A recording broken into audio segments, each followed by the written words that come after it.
Do you wear a lot of hats? This is my hat rack. Not really, it's my coat rack in my office, but for today, it's my hat rack.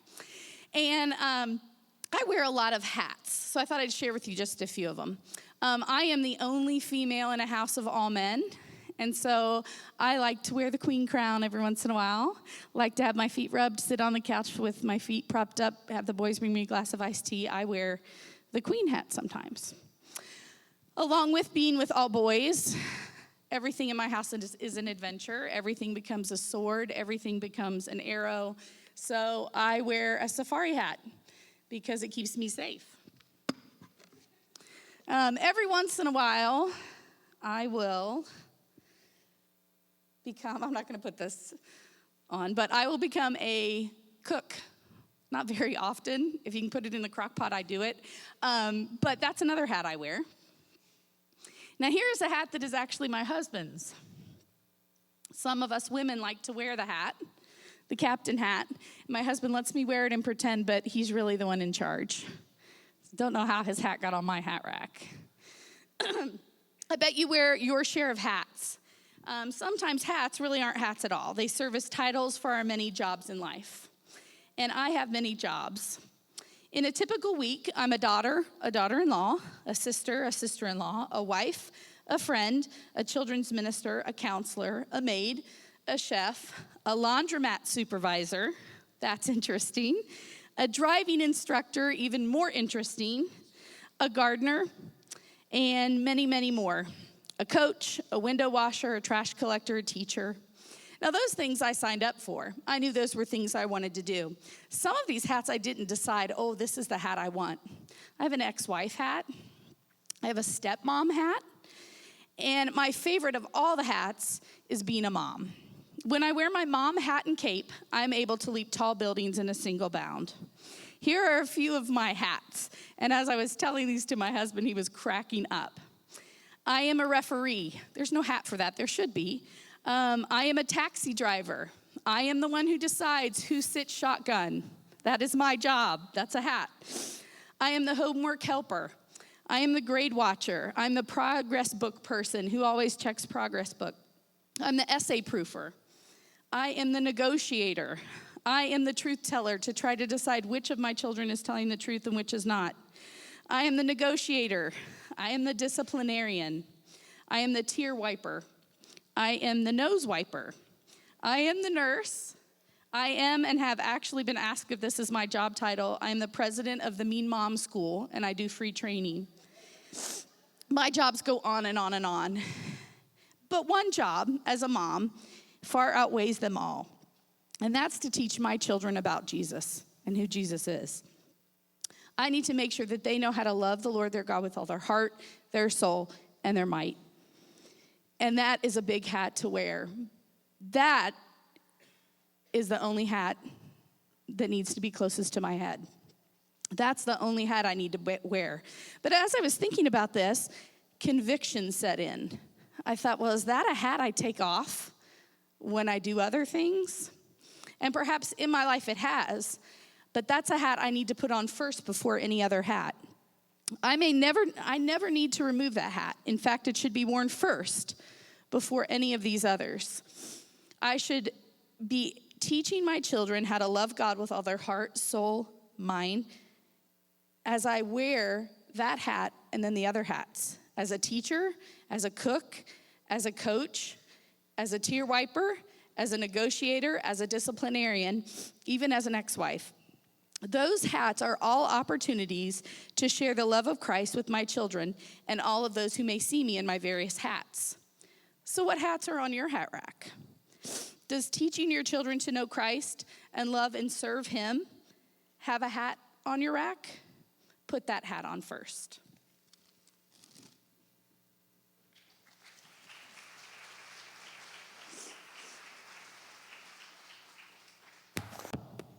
The only hat I have is an Ohio State hat.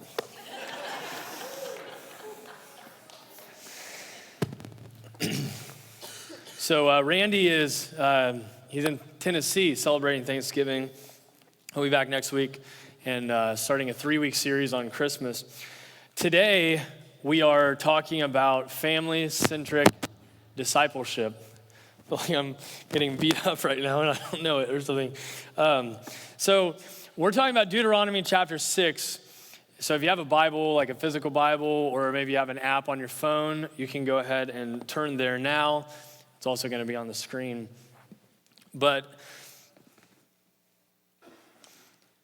I'll provide some background while you're getting there. Deuteronomy 6 is the beginning of a speech that Moses is about to give to all of the people of Israel. And what has just happened in the story is that God has delivered the Israelites out of slavery in Egypt. And they were slaves there for a long time, but God delivered them out of slavery. They're in the desert. God has made a covenant with them that he will be their God if they will be his people. And he is sort of setting up the way that they should live as they enter this new land that he's set aside for them, land that he promised their great-great-great-great-great-great-grandfather, Abraham. So they're about to go into this land, and Moses is giving instructions from God to them about how to live. And so that's what we're going to look at today. I think this is one of the most important texts, seriously, in all of the Bible. It is so important. I don't want anyone to look over it and miss it. Let's read it together. These are the commands. And by the way, I'm just going to say this. The first service, I was so mean. I feel like I was like a jerk in the first service. I was just like really harsh. I'm going to try not to do that this time. So I'm going to try to be nicer this time. But you should pick up the audio of the first service and tell me, because I feel a little self-conscious about it, you know? Like I think I'm going to get some emails this week like, you're a jerk. And I might be. These are the commands, decrees, and laws the Lord your God directed me to teach you to observe in the land that you are crossing the Jordan to possess, so that you, your children, and their children after them may fear the Lord your God as long as you live, by keeping all his decrees and commands that I give you, and so that you may enjoy long life. Hear, O Israel, and be careful to obey, so that it may go well with you, and that you may increase greatly in a land flowing with milk and honey, just as the Lord, the God of your fathers, promised you. Hear, O Israel, the Lord our God, the Lord is one. Love the Lord your God with all your heart and with all your soul and with all your strength. These commandments that I give you today are to be upon your hearts. Now, some of that I just read might be familiar to you. You might have heard that before. Jesus, when asked, what is the greatest commandment? Out of all of these, the rabbis actually had narrowed it down to 613 commands in the Old Testament. And so these people are asking Jesus, what is the most important out of all of those? And Jesus points to this text. He says, everything else hangs on this. Everything the prophets have ever taught, every law that there is, all of it is built on this. Love the Lord your God with all your heart, with all your soul. He adds, with all your mind, and with all your strength. So this is a very important text for Jesus. And so it definitely tells us what the command is, but it also tells us how to pass down that command from generation to generation. And so my talk this morning is really focused on multi-generational faithfulness.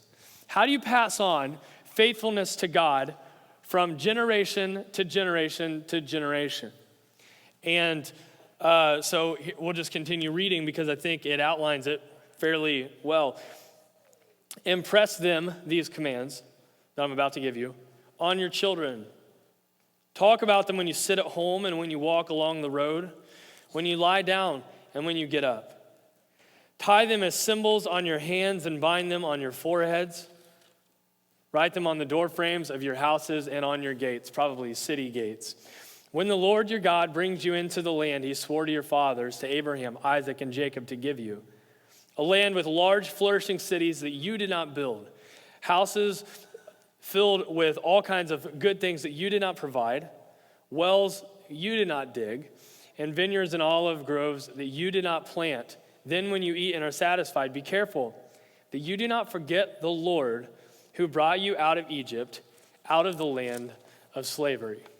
I'll save the big climactic truth. I won't save it till the end. I'll just tell you now. I believe that it is your job as a mother and father primarily to disciple your child.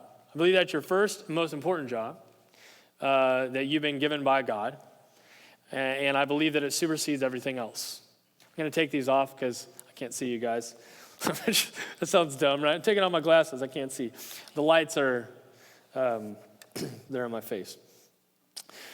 So I think it's the most important job that you have, period, as a mother or father, is to disciple your children. I think it's your responsibility. I think that you will be held accountable for it. And so I think that that could get lost in the world that we live in. And so I just wrote these down. I think this is a softer way to say everything that I said in the first service. 5 things that I think could get in the way of family-centered discipleship. So if you do have papers, right, in the pocket in front of you. It says message notes. If you want to write these down, go for it. There's a pen there as well. There's 5 things that I will call dangers to family-centered discipleship. 5 dangers to you discipling your family. And by the way, whenever I talk about family, I'm not just talking about the nuclear, mother, father, son and daughter. I'm talking about aunts, uncles, grandparents. I'm talking about sisters and brothers. I'm talking about daughters and sons. I think all of us have a collective responsibility to be a part of a family, to contribute to that family. And so this is not just one message directed right towards parents. It's directed towards everybody in the room.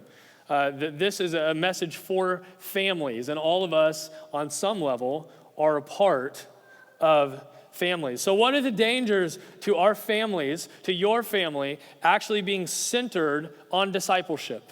What are the dangers? Number 1, and I just grabbed these right from the text, forgetting your identity as delivered people. Forgetting your identity as a delivered people. You could be known by a number of things. You could be known for what city you live in, what area of town you live in. You could be known for some type of special skill or talent that you have. You've heard people look at families and say they're just a really musical family, right? Or they're just really creative. They're the kind of people that they don't need instructions. They just build stuff, and it's awesome. Like, there's identities that families have, right? And all of these identities are probably, to a large extent, good things. But if they supersede the identity of you being a delivered group of people, then that gets in the way of being a family that's centered on discipleship. Your family, if you're a mother and father, and you have been redeemed, and you are people who are committed to following Jesus, it is your responsibility to pass on that identity to your children, that you are delivered people.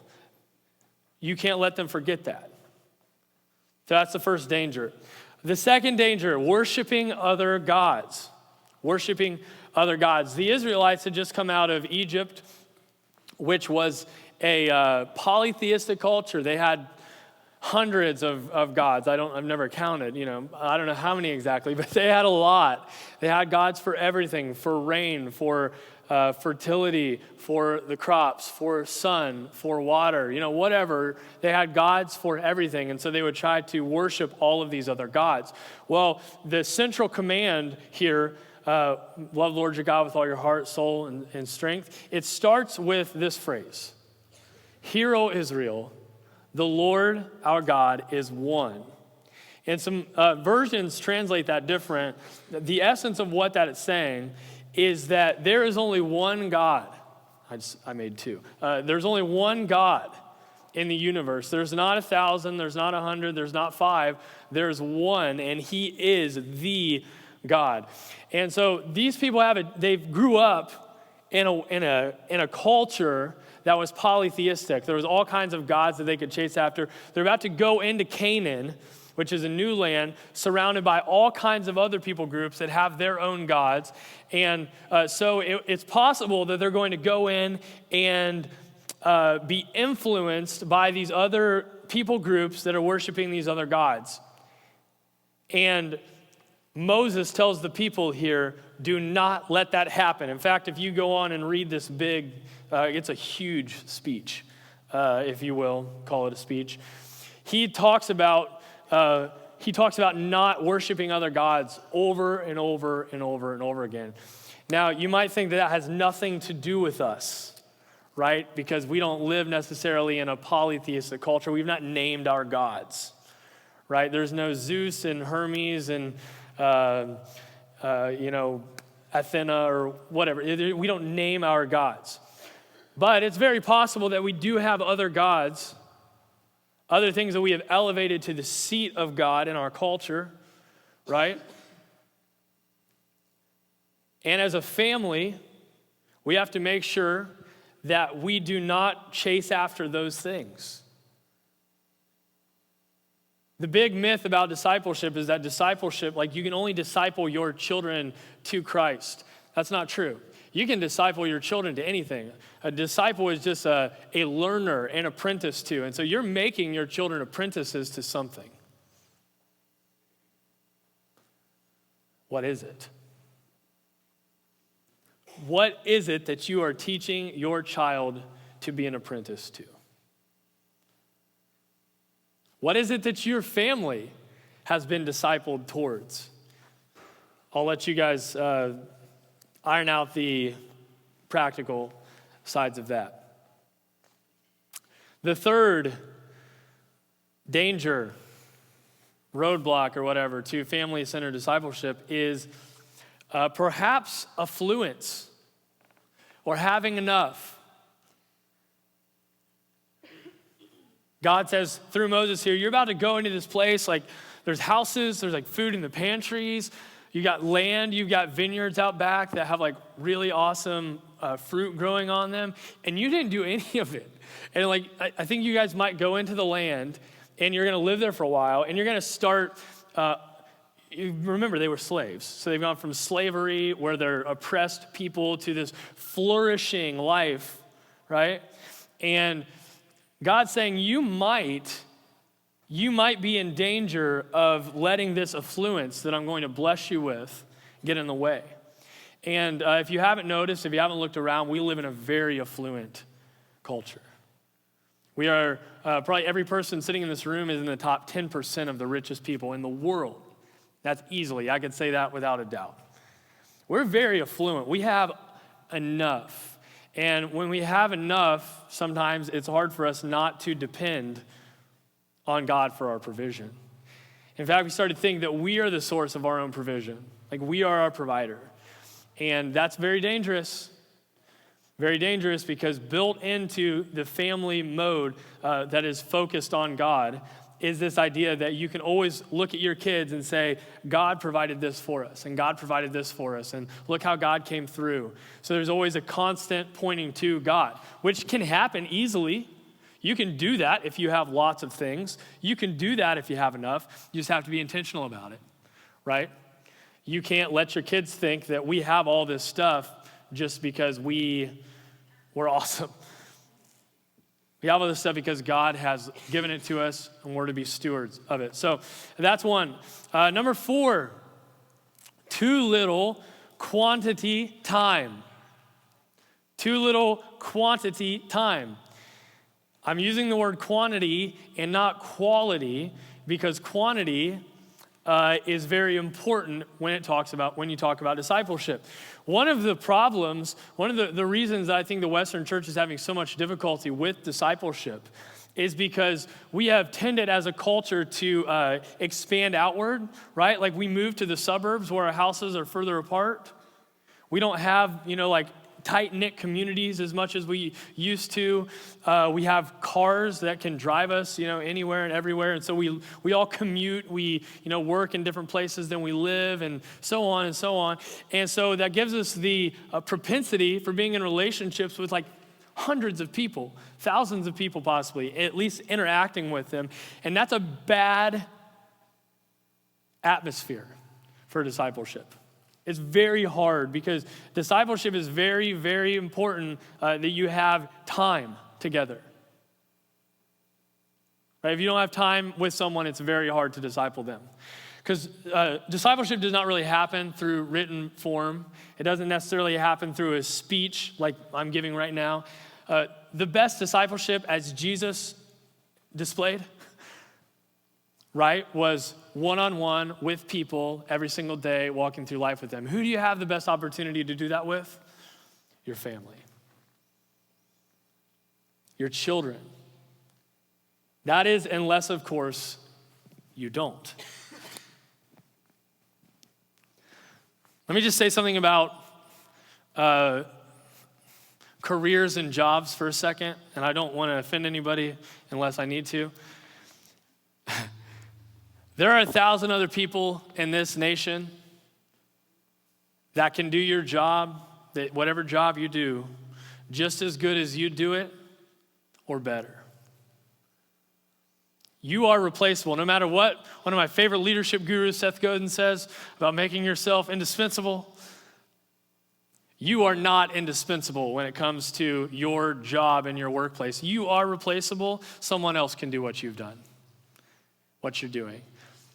But your role as father, your role as mother, your role as sister or son or daughter or brother, no one else can do that except for you.